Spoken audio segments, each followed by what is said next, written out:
At Aerial Industries, we manufacture industrial drones for agriculture in the intensification of mechanization as well as reduction of the adverse effect and the risks of the use of agrochemicals to the health of farmers within emerging economies, Nigeria currently being our focal market.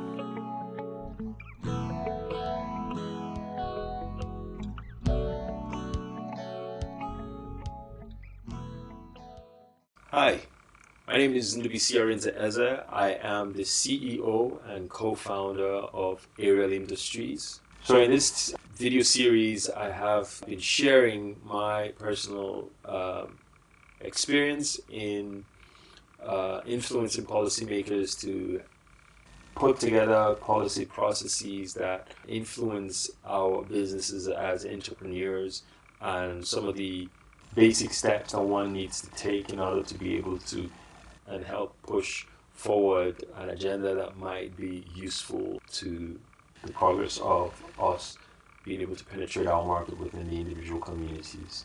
We just looked at etiquette and some of the core things to expect when you're sitting down to negotiate with an elective or a policymaker. You've done everything, you've presented your case, you came in with with your inside man or your champion, and you've now given him everything. You've had some pushback, you've seen some of the challenges that come along with other competitors and some of the gambits that they might toss at you, and consider the issue that the legislator himself or herself is faced with her constituents, and see how you can help solve that challenge. So come up with something innovative. You've come up with it once before when you started your business. Now you're in the political arena.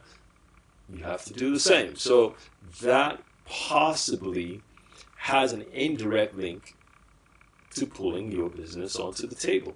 At least try to do something in solving a problem that that particular legislator is faced with or cares deeply about. And you will go a long way. So here you are now. You're swimming with the big fish.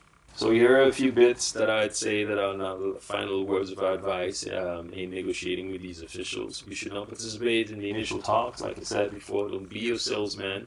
You'll gain a whole lot more just being the listener. If you could be a fly on the wall, that would even be good for you. Retort their gambits. So if for some reason the policymaker or somebody sitting on his side of the table decide that they're going to refute with an SOP assertion of some sort, just be sure you're ready. If there are particular things in the process of the policy change that you're wanting, you would know if you're going to get some pushback. So prepare for those particular ones where you can come up with, in the past, some of the actions that the government has taken that you could use as an example of why the subject of refuting with an SOP may not truly be a blanket thing. Only if you have to, push hard against the incumbent industry being protected by someone's personal interest.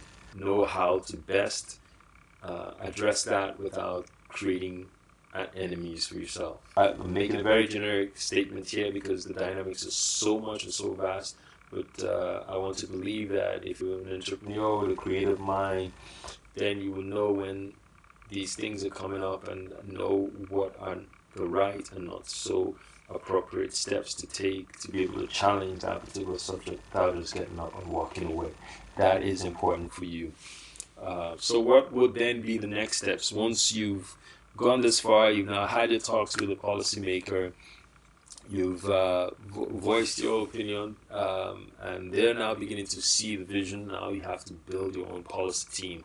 What does that team do? Okay, they own that relationship that you've just created with that government official, and they start to follow up the negotiations.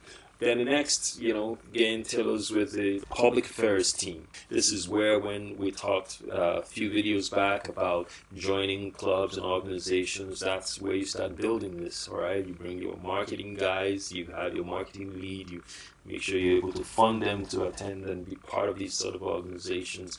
Do what you can to get across All right, and you have to build a solid team behind that. You build a campaign on all the local, state, and federal levels to be as successful as you possibly can. That is, in a nutshell, my approach 2015 2016, because that's what we're still building up on, and we continue to build on. And but you need to get involved. We need to get involved. We need to be able to change these policy processes to suit the 21st century and to suit what we're trying to do in moving Nigeria forward. So that's it, ladies and gentlemen. Once again, my name is Ndubisi Arenze Eze. I am the CEO and co-founder of Aerial Industries. Thank you.